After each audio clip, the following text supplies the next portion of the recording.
Hello বন্ধুরা, দেখো আজকে আমি রান্না করেছি কত বলবো আমি। এখানে কচুরলতি আছে, চিংড়ি মাছ দিয়ে কচুরলতি করেছি, এখানে কলমি শাক ভাজা করেছি, আর এখানে কাসুন্দি নিয়েছি।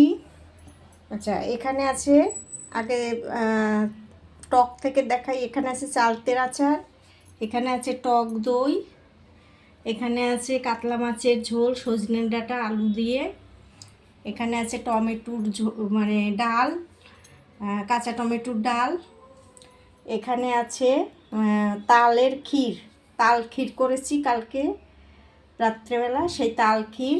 এখানে আছে তালের বড়া, তাল ক্ষীর, এত কিছু করেছি। আর এত রান্না আজকে আমি করেছি, দেখুন কি সুন্দর, কত রান্না আজকে হয়েছে, কত খাবো কে জানে। সব এক জায়গা করে দিচ্ছি, দেখুন। ঠিক আছে, এই হলো আজকে আমার রান্না। আমার রান্নাগুলো কেমন লাগলো কমেন্ট করে জানাবে। টাটা, সবাই ভালো থাকবে।